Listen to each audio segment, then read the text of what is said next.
우리 시간에 함께 하나님 말씀을 읽도록 하겠습니다. 성령께서도 우리의 연약함을 도와주십니다.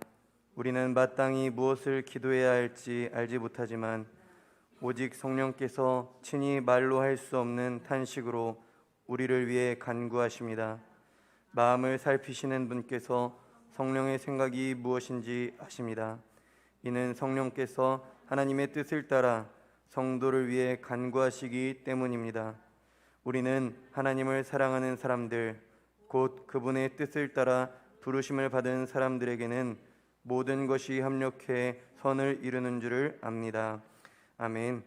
이 시간 성령이 오시면 도우심이라는 제목으로 말씀 전하실 때 큰 은혜 받으시기 바랍니다. 할렐루야. 우리나라에도 참 지독한 욕들이 많이 있습니다. 미국 사람들도 욕하더라고요.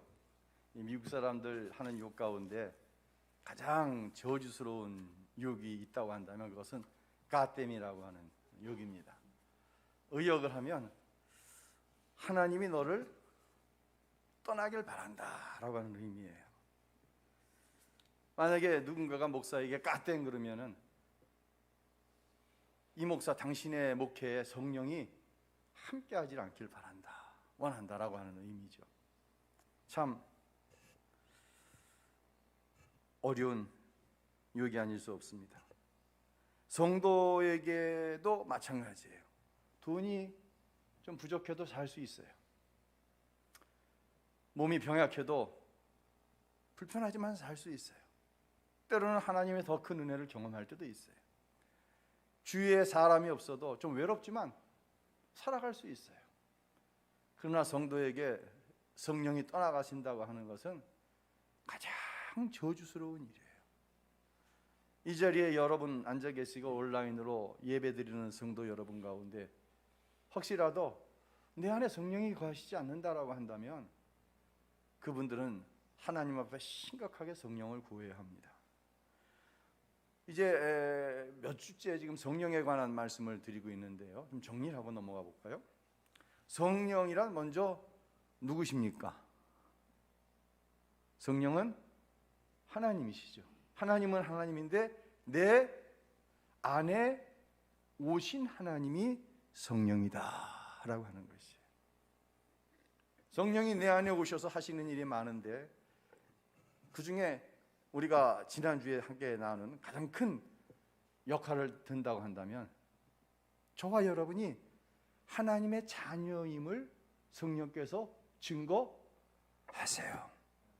여러분이 하나님의 자녀임을 믿습니까? 그렇다고 한다면 여러분 안에 성령이 계시는 거예요. 오늘 본문에서는 또 한 가지 성령의 역할과 성령께서 주시는 놀라운 축복에 대해서 말씀을 하고 있어요. 그 중에 하나는 뭐냐면 성령은 나의 연약함을 도와주시는 분이에요. 본문 26절 함께 읽을까요?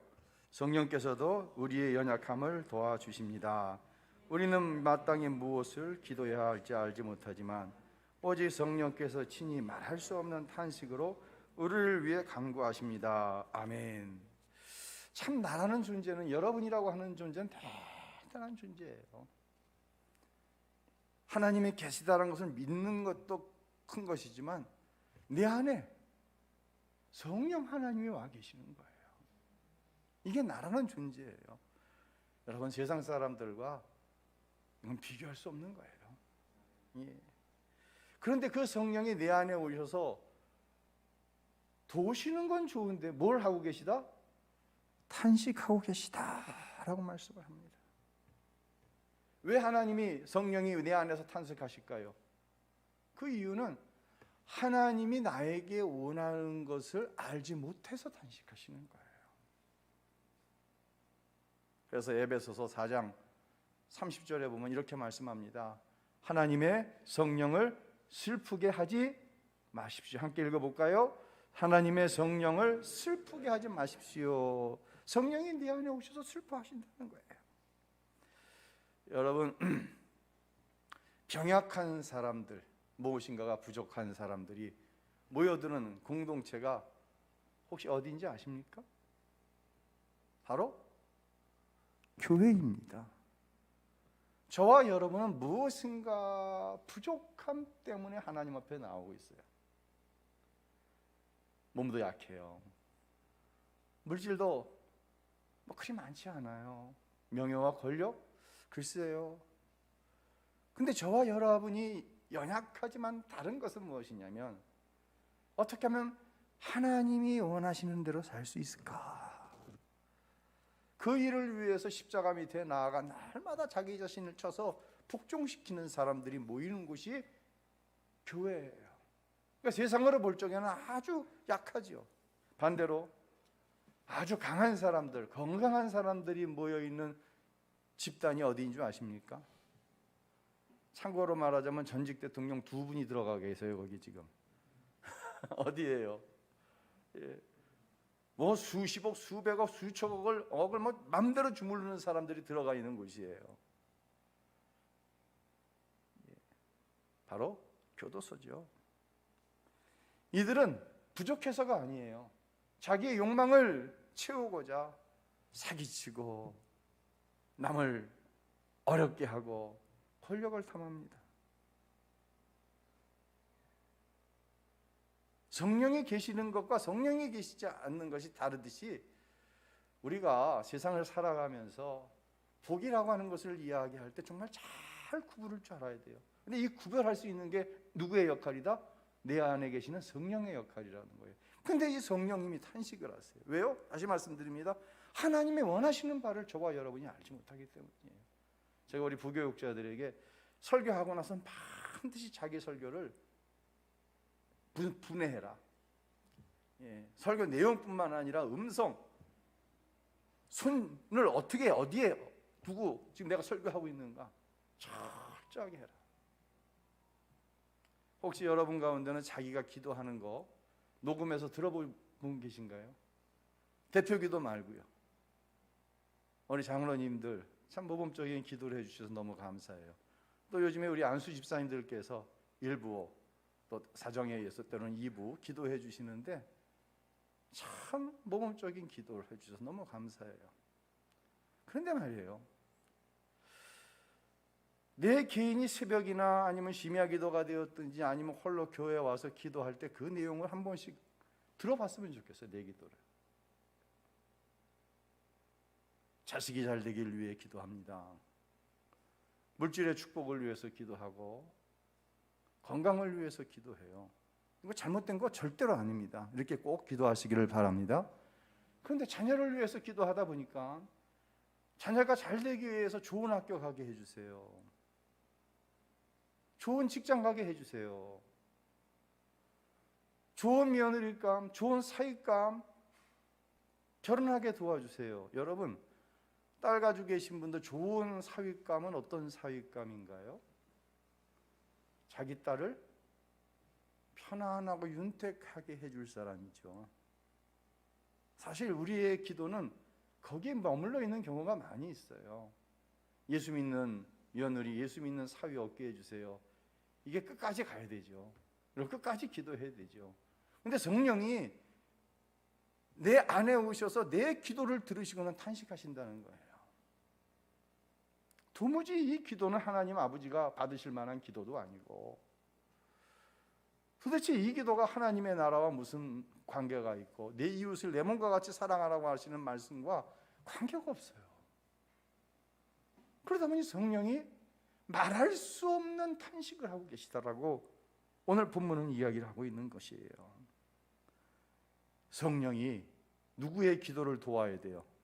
나의 기도를 도와야 됩니다. 이렇게 묻는 분들 계시죠? 목사님, 어떻게 하면 기도를 잘할 수 있을까요? 성령께서 도우셔야 돼요. 성령이 없는 기도는 아무리 유창하다고 할지라도 내 심령에 감동을 주지 못하죠.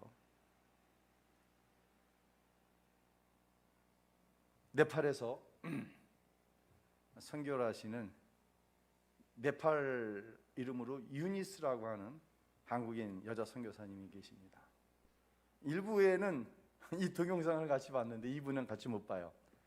몰릴 수가 없어요. 노력하지 마세요, 방송실. 그래서 여러분 밴드에다 띄워놔 드렸으니까 예배 끝나고 와서 한번 보세요. 이 선교사님이 길을 가는 거예요. 길을 가면은 선교사님이 목회하시는 교회에 우리로 말하자면 유치부 어린이부 아이들이 막 쫓아오면서 유니스, 조그마니까 선교사님을 올려다보면서 유니스 이렇게 부른다는 거예요. 그럼 선교사님 마음속에 이 아이들이 신발이 없네. 자기를 쫓아오는 아이들의 발에 신발이 안 신겨 있는 거예요. 이 녀석들이 말은 하지 않지만 신발이 필요하겠구나. 내가 아이들에게 신발을 사줘야지. 또 걷습니다. 또 쫓아오면서 위를 올려다보면서 유니스, 유니스 부릅니다. 선교사님이 또 생각을 하시는 거. 이 녀석들이 오늘 아침은 안 먹고 왔구나. 그렇지, 너무 가난해서 하루에 한 끼밖에 못 먹니. 내가 이 녀석들에게 빵을 좀 사줬으면 좋겠다. 이 생각을 한다는 거예요. 또 걷는데 올려다보면서 유니스, 유니스 하고 불러댑니다. 이 녀석들이 공부를 하고 싶겠지. 그런데 어쩌지 학교가 없으니 내 아이가 돈이 나이가 선교비를 많이 모금할 수 있다고 한다면 이 아이들에게 학교를 지어줄 수 있을 텐데 꼭 학교를 지어줘야지. 아이들이요 선교사님에게 신발 달라고 그런 적이 없어요. 빵 달라고 그런 적이 없어요. 학교 가고 싶다고 한 적이 없어요. 그냥 유니스하고 불렀는데 그들의 마음이 절절하게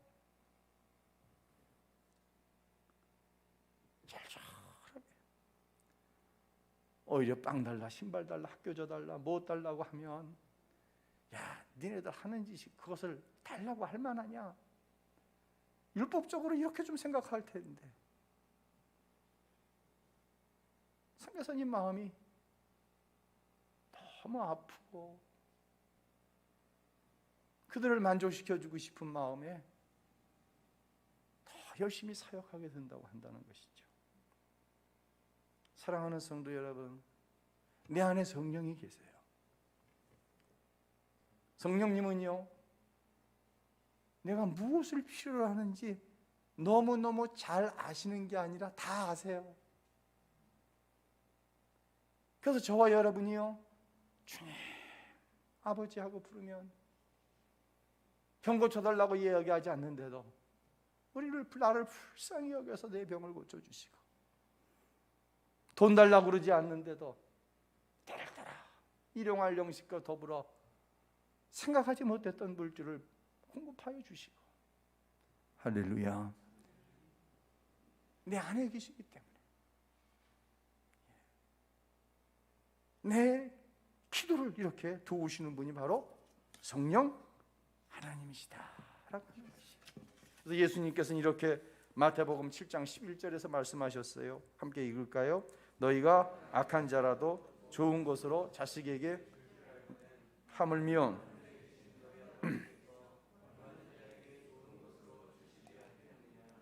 아멘. 아버지 하나님께 무엇인가를 구할 때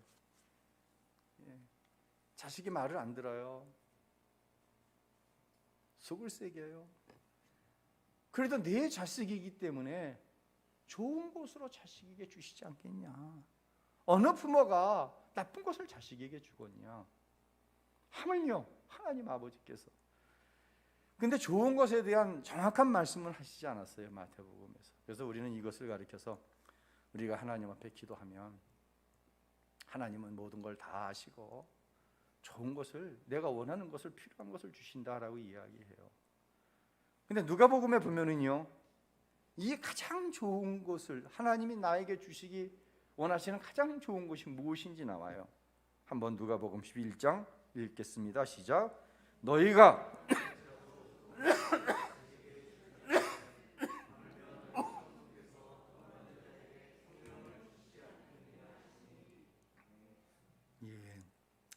뭘 주시지 않겠느냐? 성령을 주시지 않겠느냐? 가장 좋은 게 뭐예요? 성령이란 얘기예요. 왜 성령이 가장 좋은 거예요? 바른 기도를 하게 하는 거예요. 내가 무엇인가를 잘못 구할 때 탄식하시면서 아버지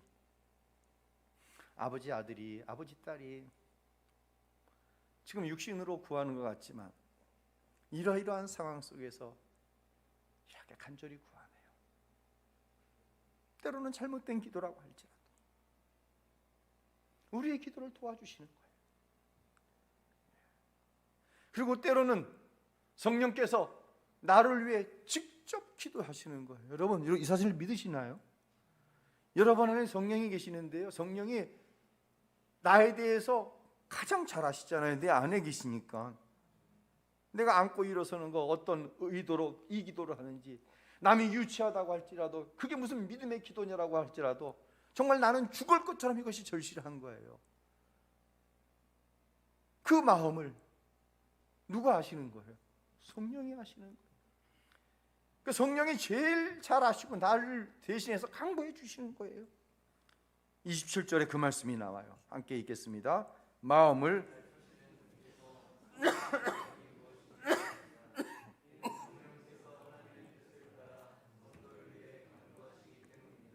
아멘. 하나님의 뜻을 따라 저와 여러분을 위해서 성령께서 친히 기도해 주시는 거예요. 여러분, 얼마나 감사하고 얼마나 귀한 일이, 세상에 이보다 귀한 일이 어디 있겠어요. 자, 반전이 이제 일어나는 거예요. 성령 안에서 하나님이 나의 아버지심을 믿게 됐어요. 그리고 내 안에 계시는 성령께서 기뻐하시는 기도를 하게 됐어요. 내가 기쁜 게 아니라, 나를 기쁘게 하는 게 아니라 성령께서 하나님을 기쁘시게 하는 기도가 뭔지 알게 하시거든. 그 기도를 하게 됐어요. 이때 우리의 입술에서 넓은 고백이 나옵니다. 그 고백은 바로 내가 하나님을 사랑합니다. 할렐루야. 여러분, 하나님 사랑하시죠? 누가 하시는 고백이에요? 내 안에 성령께서 하게 하시는 고백이에요. 성령이 아니고서는 하나님을 향해 사랑한다고 말할 수 있는 사람이 아무도 없어요. 물론 우리가 하나님 사랑한다고 하는 것은 참 부족해요. 베드로가 예수님을 3번씩이나 부인하고 저주했잖아요. 부활하신 예수님께서 다시금 베드로를 찾아와 주셨어요. 물으십니다. 베드로야, 네가 나를 사랑하느냐? 네가 나를 사랑하느냐? 네가 나를 사랑하느냐고 3번씩이나 물으시는 거예요. 베드로가, 주님, 내가 주를 사랑하는지 주께서 아시나이다. 나를 향한 주님의 사랑에 비교할 때 자기가 주님을 사랑했다고 이야기하던 것들이 얼마나 연약한 것인지, 정말 성령이 도우시지 않으면 내 입술로 하나님을 믿는다고 그러고 하나님을 사랑한다고 하는 이 고백이 얼마나 헛된 것인지를 알게 된 베드로가, 내가 주를 사랑하는지 주께서 아십니다, 얘기하는 거예요. 사랑하는 성도 여러분, 이 고백이 놀라운 역사를 일으키는 거예요. 놀라운 축복을 가져다 주는 거예요. 여러분, 이런 생각 절대로 하지 마세요. 특별히 여자분들, 한 열흘만 그냥 어디 멀리 가갖고 누가 해주는 밥 먹고 싶으면 먹고 자고 싶으면 자고, 내일 일찍 일어나서 뭐 해야 되기 때문에 일찍 자야 될 생각도 없고, 새벽에 일어나서 TV 보고 싶으면 보고 책 읽고 싶으면 책 읽고, 그냥 어디 가서 열흘만 슉 쉬었다 왔으면 좋겠다, 이런 생각하죠. 이런 생각하지 마세요. 절대로 하지 마세요. 그래도 목사님 그런 데 있으면 저 좀 소개시켜 주세요. 그럼 나한테 와요. 제가 한 달 전 갔다가 20일 전에 왔거든요. 절대로 그런 생각하지 마세요. 처음 이제 확진 소식이 들려오는데 금요일날 성도들이 확진 소식이 들려오고 토요일날 제가 확진됐다는 통보를 받았는데 그야말로 멘탈이 붕괴된다라고 하는 생각이 그게 뭔지 오더라고요. 멘붕이 왔다 이게 오더라고요. 담임 목사, 시무장로, 세님 네 가정 중에 세 가정, 안수 집사님 가정, 주의자 가정. 그런데요, 그 순간 기도하는데 이런 기도가 나오더라고요. 하나님, 제가 성도들에게 어떤 어려운 순간이 올 때 이 사건을 통해 나에게 말씀하시고자 하는 하나님의 생각은 무엇입니까? 이게 기도라고 가르쳤습니다. 하나님이 실습하게 하시네요. 하나님께 여쭙니다. 하나님, 이 사건을 통해 하나님께서 우리 우신교회에 말씀하시고자 하신 말씀이 무엇인가요? 알려주세요.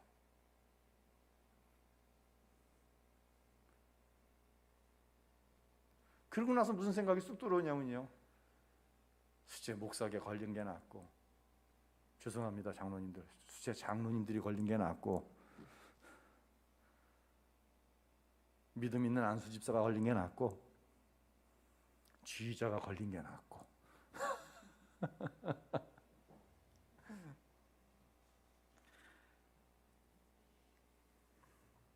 저에게 주어진 생각은 감당할 만한 믿음의 사람들이다. 이렇게 생각하고 나니까 더 하나님께서 하시고자 하는 일이 있다는 사실이 더 믿어졌어요. 토요일 날 확진 통보를 받고 주일 날 오후에 생활치료센터로 가기 위해서 앰뷸런스가 집 앞으로 갈 겁니다. 통보를 받고 대기하고 있는데 강민수 목사님 전화가 왔어요. 목사님, 어떻게 자신이 이제 제가 없는 동안 어떻게 사역을 해야 되는가? 그러면서 강 목사님 이런 얘기를 하시는 거예요. 2주간 온라인으로 기도회를 하면 어떨까요? 이건 제 생각이 아니라 처음 우리 강민수 목사님 생각이었어요. 너무 감사하죠. 참 좋은 생각이다. 부탁한다. 그럼 목사님 어떤 기도의 제목을 내놓을까요?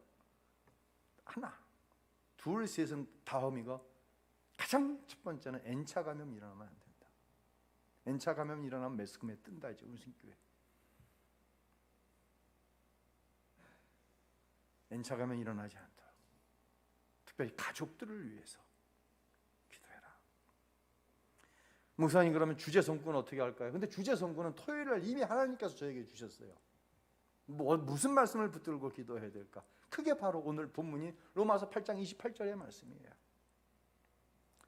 우신교회 공동체가 하나님을 사랑하는 공동체라면 이 일로 하나님께서 친히 이루시고자 하는 일을 반드시 보게 될 것이라고 하는 확신이 담임 목사의 마음에 100% 들어왔어요.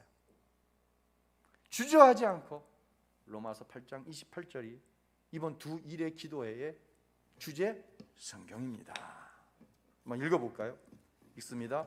우리는 하나님을 사랑하는 사람들, 곧 그분의 뜻을 따라 부르심을 입은 사람들에게는 모든 것이 합력하여 선을 이루는 줄을 압니다. 아멘. 저는 하나님께서 하시는 일을 항상 기대합니다. 감히 고백하는 것은 제가 하나님을 사랑합니다. 또한 제가 확신하는 것은 우리 우신교회 공동체가 하나님을 너무너무 사랑합니다. 그래서 주신 로마서 8장 28절의 말씀이 이루어져 가고 있고 반드시 이루어질 줄로 믿습니다. 그렇다고 한다면 하나님을 사랑하는 자에게 모든 것이 합력해 선을 이룬다고 말씀하시는 거예요. 고난 아니면 좋은 일, 질병, 자식이 잘 되고 자식이 못 되는 일, 이게 다 합해져갖고 믹서로 싹 갈아내면 뭐가 결과적으로 나오느냐? 하나님을 사랑하는 사람에겐 선이 나온다는 거거든요. 국방부에서 이제 운영하는 생활치료센터인데요. 제가 들어간 곳이 경기도 이천에 있어요. 올해 지어진 이제 기숙사 생각하시면 돼요.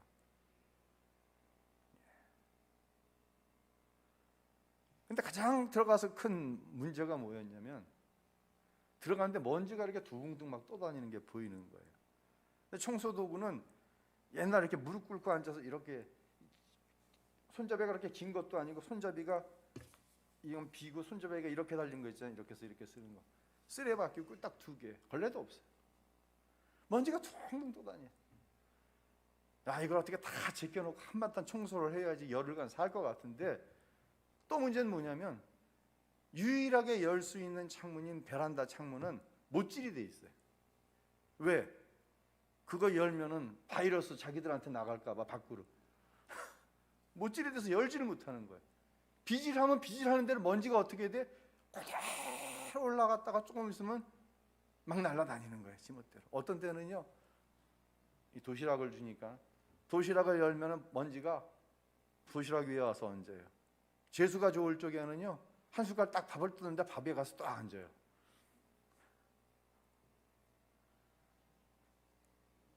다섯째 되는 날 염려하던 바가 터지고 말았어요. 기침이 시작된 거예요. 저는 증상이 없었어요. 뭐 냄새 안 나고 맛 못 보는 거 뭐 이거는 뭐 그렇게까지 뭐 불편하지 않아요. 하나님이 얼마나 사람을 잘 만들어 놓으신지 아세요? 맛을 몰라요. 근데 먹으면 맛이 느껴져요. 무엇 때문에? 60년 동안 여기 기억된 맛이 있잖아요. 이것 때문에 맛이 느껴지는 거 있죠. 근데 이 기침은 정말 제가 기침을 하면 좀 오래 하잖아요.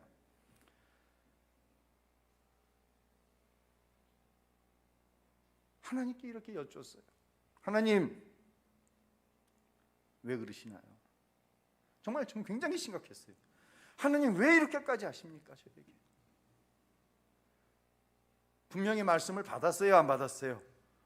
받았는데 고난이 오니 하나님 왜 이렇게까지 하십니까? 라고 묻게 되더라고요. 그런데 놀라운 것은요, 즉시 하나님께서 저에게 말씀하시더라고요. 네가 안다. 내가 왜 이러는지 네가 안다는 거예요. 한 말씀을 드릴 수가 없었어요. 사랑하는 성도 여러분, 꼭 기억하시기 바랍니다. 우리에게는요, 정말 설명할 수 없는, 알 수 없는 고난이 올 때가 있어요. 내가 왜 이 고난을 받아야지? 그런데 말이에요, 꼭 그렇진 않지만 대부분의 경우는 내가 알아요. 왜 하나님이 이와 같은 고난을 주시는지 내가 알아요. 내가 똑똑해서가 아니에요. 성격이 예민해서가 아니에요. 내 안에 성령이 계시기 때문에 성령이 저를 보고 탄식하시는 그 내용이 뭐가 있다는 것을 내가 아는 거예요. 그때 빨리 돌이키세요. 고집 피우지 마세요. 하나님이 나를 사랑하시기 때문에, 하나님께서 결국 선을 이루시기 위해서 나에게 고난을 주시는 거예요.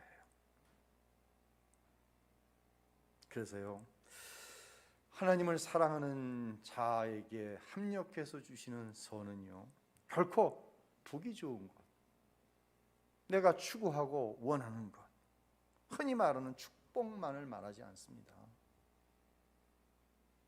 저와 여러분이 성화를 이루어가는 가정, 다른 말로 나는 죽고 내 안에 예수가 사는, 사람이 되게 하기 위해서 겪는 모든 것들, 여기 뭐가 포함된다고요? 고난, 핍박이 포함되는 거예요.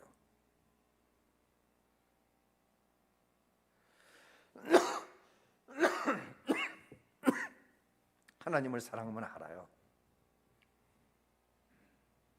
그리고 결국 세상의 사람, 그 안에 성령이 계시지 않은 사람은 그것으로 인해서 하나님을 원망하고 아내와 남편을 원망합니다. 그리고 심한 교회는 교회를 떠나갑니다. 하나님이 계시다고 한다면 왜 이런 일이 왜 이런 일이 일어나냐? 때로는 우리가 조롱을 당합니다. 너 예수 믿는다고 하면서 왜 네 삶 속에 그런 어려움이 있느냐? 그러나 우리는 압니다. 우리는 자신 있게 선포합니다. 하나님을 사랑하는 성도에게는 고난을 비롯한 모든 것이 다 재료가 되어서 결국 선을 이룬다. 나를 사랑하셔서 독생자 예수까지 아끼지 아니하신 그 하나님의 은혜와 사랑, 그 사랑이 나를 강권하시기 때문에 결국 어떤 영적인 성화뿐만 아니라, 여러분 신약은 뭐예요? 구약은 뭐예요? 하나님의 약속이라고 하는 의미예요. 그렇죠? 하나님께서 약속하신 모든 축복이 이루어지는 거예요. 때로는 이루어진 것이 믿어지고요, 그것이 고난이라고 할지라도 내가 하나님을 사랑하기 때문에 하나님께서 결국 이 모든 것을 합해서 만들어내실 축복이 믿어지는 거예요. 할렐루야. 그래서 선포하는 거예요. 난 하나님을 사랑합니다. 하나님께서 세상 많은 사람들 가운데 예수의 피값으로 나를 사셨습니다. 나는 하나님의 뜻대로 부르심을 입은 자입니다. 이런 나에게는 모든 것이 합력하여서 결국 선을 이루게 됩니다. 할렐루야. 이 시간 성령께서 여러분을 돕고 계신 줄로 믿으시길 바랍니다. 이제 묻습니다. 여러분 하나님을 사랑하십니까? 아멘. 여러분 안에 성령이 계시다는 증거입니다. 지금 우리가 당하는 모든 고난이 축복의 재료가 되어서 나를 사랑하셔서 지금도 성령을 내 안에 보내주셔서 말할 수 없는 탄식 가운데 나의 잘못된 것을 고쳐나가 주시고, 너무 연약해서 하나님 앞에 기도할 때라도 때로는 내 연약함을 충고해 주시고, 때로는 직접 하나님 앞에 나를 위해서 기도해 주시는 그 성령님, 그 성령님이 여러분 안에 계시다고 한다면, 내 안에 있다고 한다면 무엇이 세상이 나를 두렵게 하겠습니까? 이 확신을 가지고 다음 주에 사도 바울은 8장 29절부터의 고백을 합니다. 놀라운 선포를 합니다. 이 고백과 선포를 또한 여러분이 말씀을 통해 누릴 수 있었으면 좋겠어요. 축복합니다. 성령이 내 안에 계시고 나를 돕고 계십니다. 염려하지 마십시오. 두려워하지 마십시오. 나는 못한다고 스스로 너무 비관하지 마십시오. 맞습니다. 나는 못합니다. 네가 한다. 맞습니다. 제가 압니다. 알아도 못합니다. 그게 납니다. 근데 성령이 도우십니다.